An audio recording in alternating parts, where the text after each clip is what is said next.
Remix, where I bring in experts to discuss current trends or challenges and give you the insights you need to grow. I'm Summer Paletti, your host and moderator and founder of Rise of Us, where I help founders and CEOs avoid wasting money, momentum, and burning reputation on growth strategies that fall flat. And today I am joined by Lolita Taub, founder of Ganas Ventures and author of What Actually Matters. Welcome, Lolita. Thank you so much. I'm really excited to jump in. I am too. So the audience knows that when somebody comes and they're on a book tour, we're not going to talk about the book all that much. We will get a little preview though, but I was especially interested in your journey because you've done a sat in all seats, which I have as well. And so I know that that gives you a little bit of an extra superpower or an unfair advantage. So you've built as an operator. Now you write the check, and most investors have only written the check. So what does that full arc give you as a founder? And is there some pattern matching from the outside that some people completely miss?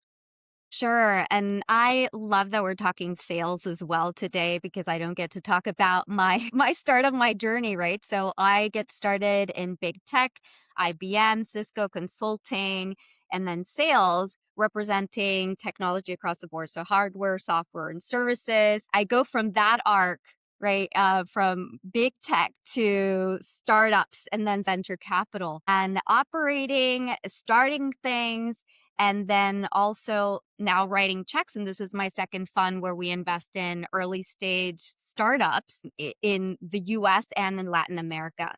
And so how does this kind of arc come about? I feel like you never really have figured out like what you want to be when you grow up.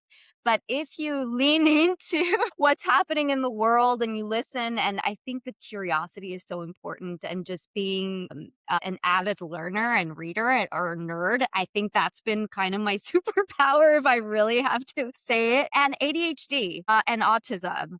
Neurodivergence, like that spiciness is so helpful. So when I tell you a little bit about the arc, it's so much about going down rabbit holes, being super interested, wanted to create something of value that I feel proud of, and then following that thread and being able to hyper focus. And now it's a double-edged sword, really, but it has been so helpful to me.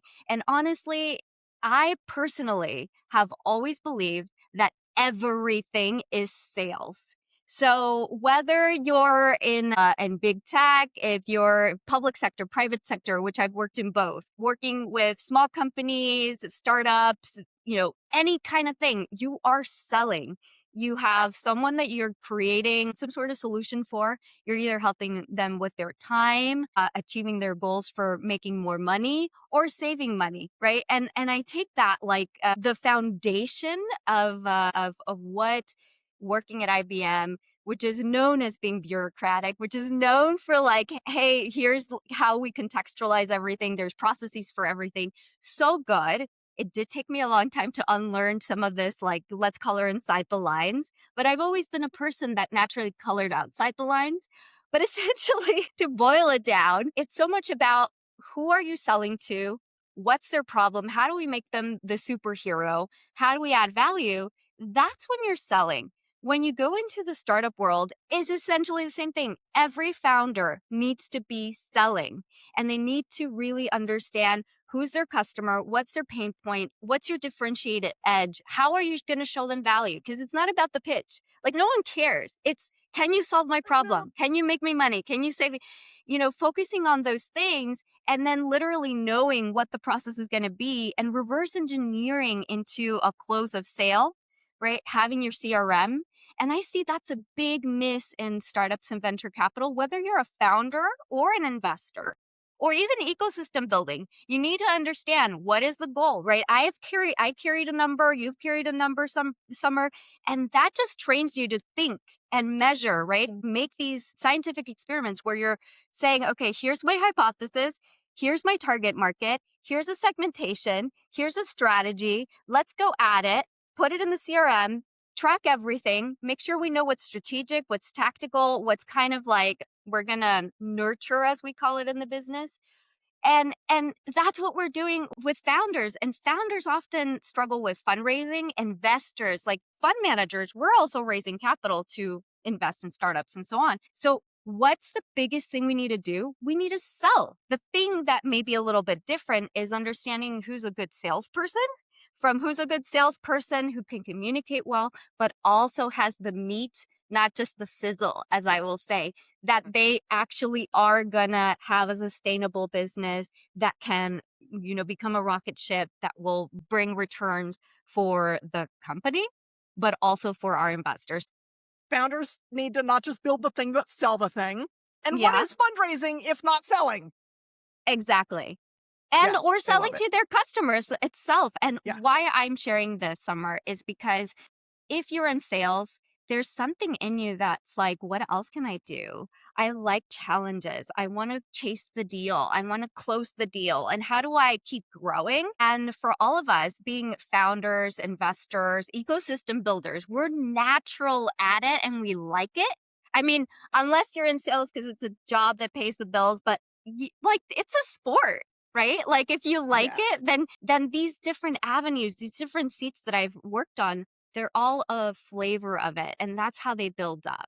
It's like the concept of transferable skills. So if you're out there and you're curious about startups, investing, and so on, it could seem like a different world, but you belong. Like if you're curious about it, you could be a great founder, you can be a great investor.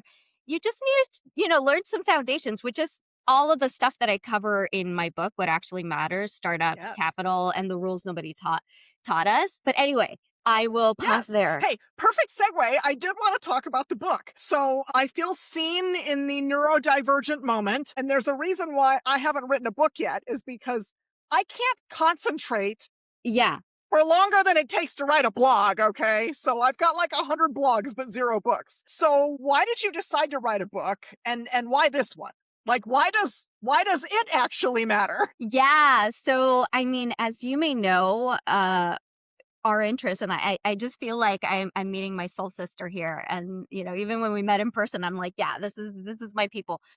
I think that when you learn so much, and if you're really at the core a good salesperson, not like I'm trying to like bait and switch, snake oil kind of thing, you actually care about providing value and it feels good, right?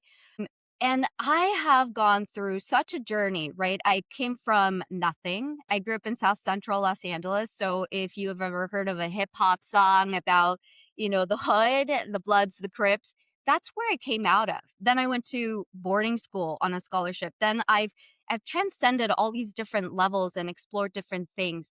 And there are others that are in this track where it's not, fit in the box, color in the inside the lines, where we don't feel seen and we don't feel like we maybe have the language for it. And I've been so fortunate and I'm so grateful for the opportunities and the privilege that I've had, even though I started where I started with no network, with no knowledge, with being told you don't belong. I mean, even before I went into tech, I was told girls don't belong in tech. I mean, I'm from that generation. I'm the only girl in the group. I'm the only Latina, only first generation, only neurodivergent, only, and for some time it was like, yay, I made it. I broke through the, glass ceiling here and there, or I opened a door. And I felt proud, but then I also felt like, wait, but is this it? Like, it doesn't feel good if you don't bring your community along. And from my cultural background, it is all about we serve the community because that's how we survive and that's how we thrive. And so for me, it's been so much about I open the door for myself, let me leave it open for others and share all the things that I've learned because again, nerd rabbit holes. And I've observed enough that I believe that I can share this knowledge in a way that's going to be, not just things that I learned and that stay within my life, but that can actually impact and enable people that have the skills, that have the talent. Because talent is spread equally, but opportunity is not. And so I'm hoping that with the knowledge and everything I've learned, like I've poured my heart and soul into this book so that it is something that no matter where you are in your journey, ecosystem builder, operator, investor, angel, whatever, first timers that didn't come with that inherited network, that that they have the what actually matters, the in between the lines, the stuff that you don't learn until you make mistakes and you go through all these rooms. And I have hustled so much. I have burned out. I have come back from it. I'm learning how to have a more sustainable work life balance. I mean, it doesn't exist, but we could always try. And so I want to put it out there and I'm not afraid of it. And I think that's probably my autistic side that's like, you know what? I don't have any hair in my mouth. That's a saying in Spanish and Latin culture.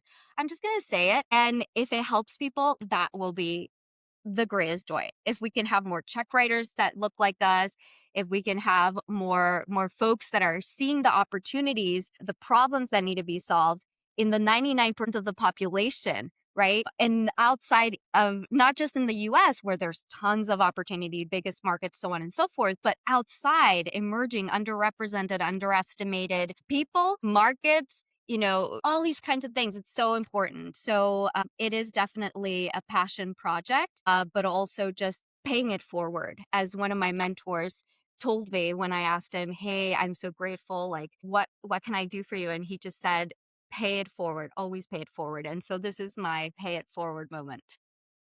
I love so much of that. It's hard to make it in tech as a woman, especially if you're not in the valley. And yeah, I might look the way I look, but I grew up in the hood in Santa Ana with gang violence all around me. Mom was stay at home, dad was a contractor, there was no network. And there are two types of women who make it in tech: the woman who does what you did and put the ladder back down to help everybody come up. And the other one who makes it and gets into those spaces and goes, well, it was hard for me. So you get your crap together and like, I'm not going to help. Right? Like, Yeah. whenever I see her, I'm like, oh, that's so icky. So to make it and make it easier for the next generation or the next round or the next person who has a great idea who isn't seen is a labor of love. And I think we'd be better off if more people did that, frankly. Well, Summer, I don't but know here, why it's not that common. but Summer, here's the thing. We're going back to sales. So we really believe in community driven startups and businesses, right? What is this? This is a go to market strategy actually. So yes, I do it from my heart and it's all from my heart as well, but it has this dual purpose because when I help you, you're going to help me. And this is like sales, startups, venture capital, it's a community sport. So what happens when I help you? What happens when we're helping each other? This is essentially what the old boys club has always done, no matter what industry you're in or what function you're in.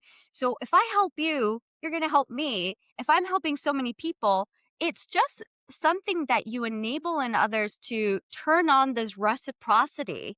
And hey, people do business with people they like. So if I'm giving you value, some people won't return it because some are just takers. That's true. But the givers, those are my people. The give and take, the let's let the energy flow both ways because I don't know it all. I don't have all the answers. I don't have all the intros. But guess what? When we broaden that table, when we invite more people, when we broaden the pie, we're actually also not just doing good, but actually doing good for the business. So for me, it's not just like, hey, I'm Mother Teresa doing good. It's we're doing good and we're making money and putting it in the bank. And we're Yes. all more successful because we're working together. And I truly believe in that, right? Like if you have a community, we believe in the community ROI, which is how does the community help with revenue, operations, right? Talent, insights. So this community ROI, it just comes back to you. So the book is also right and in sales in general if you add value it's just maybe it's a little woo woo but karma. I believe in it. I love it. Well, so the book is your give first. The podcast here is my give first. So I get it. Yeah, I get it. I want to save time to talk about Latin American fintech let's do it. because when I founded a fintech, late 21, early 22, it was a fintech here in Southern California, and we were targeting underbanked and unbanked individuals. And we were looking at the money flowing between California and Mexico and trying to look for ways to make it easier for people to send money back home. It didn't succeed. Well, you learned a lot Founder-investor from breakup. it, but you Oh, learned a yeah, I lot. learned a ton. I learned, don't take the first check just because you think you won't get another check. But that's where I first found you, and you were talking about some really, really interesting innovations in Latin America, and I had so much FOMO because there was such cool things being done south of the border, especially in and around Mexico City. So I want to give you a little bit of time to brag about, like, what's your favorite project down there? What is some cool stuff that we should be following? Because I don't know that it gets the attention it deserves, even in California. Yeah, I mean, and it's because again, the proximity, the what you're used to, and there is a bit of a language barrier as well. But because we're more globalized, especially after COVID, right? Like COVID, it was such a bad thing, like a traumatic thing for everyone, but it was also an enabler to really connect regions, which in Latin America, if you're doing business, is so important because the market size requires you to expand regionally, right? And it also just made everything like the whole concept of globalization.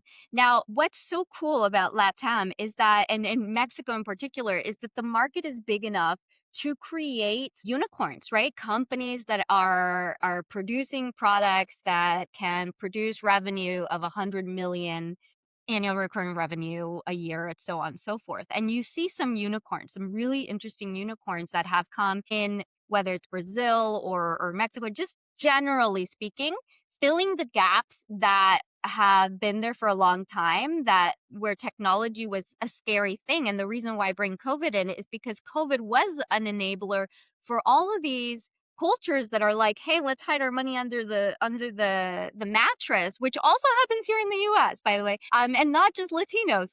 We don't trust the system to, hey, now we're making payments in and buying things and buying services online and on our phone. And so that really triggered this opportunity to fill in the gaps that was never done, right? Like, so all of the things, rudimentary things that we've had for a while, right? Paying things and buying things online, as simple as that. But yeah, also sending money. Like, do you go to a physical place that sends it to another place in Mexico, getting it to your family, feeling comfortable? And now people are like, okay, we have all these issues. We have a majority of the population that is on their phones, that have internet. So the opportunity, like the foundational opportunity space is created. So now how do we fill in those gaps of credit cards, credit in general, sending money, buying things, enabling services like you can think of the equivalent of Stripe or any kind of banking system like Mercury or anything like that. Now, one company that I will shout out that I think has been really interesting and shows the opportunity that's in Latin America, and they're from Mexico, Lead Sales. So Mm, I met Lead Sales, the founders, when I was living in Mexico City, because by the way, I always believe like a good salesperson, you do your research before you sell or you do anything. So I yes. went and lived in Latin America for a year before we Ooh. even launched and started investing. Mhm. Makes sense. Anyway, so I meet them. They're all about, hey, we know that business is being done on WhatsApp. So Mm, let's do business in WhatsApp. And so enable companies to do transactions, to be able to manage and help with AI, all of those conversations, draw them through and create like the CRM and all of those things within the WhatsApp community. And then through we were pre-seed, so we came in at the earliest stage. Now they're like they're making millions from an annual recurring revenue.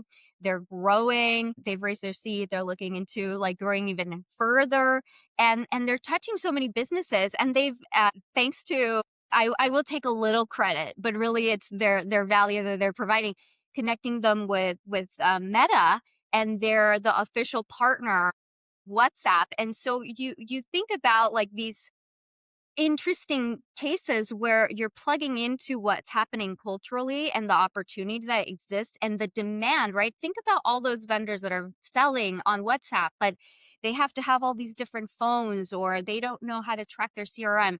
And here's a great solution for that. And that's been wonderful to see, and to see the use cases in LATAM based on how it functions. And honestly, now they're expanding globally because guess what? Outside of the US, basically all business happens on WhatsApp. It does. I don't know that Zuckerberg had that use case in mind when he bought it, right? But it's Ye- interesting how things flow. yeah. And conversational like sales, basically. Yeah. That's what it is. Yeah, totally. Yeah. Totally. Okay, so I found a whole bunch of rabbit holes. We are going to stay in touch because I think you'd make a great panelist. But we do have to wrap it up because we've both got empires to build. So I'm going to link the pre-sale for the book in the notes. I'm going to link your LinkedIn so that anybody who doesn't already know you can follow you. And I will link your success story, put all the links in there. So thank you for joining me and for sharing your journey and your insights. And for those of you joining from the gym or the car, I appreciate you too. And I will see you all next week.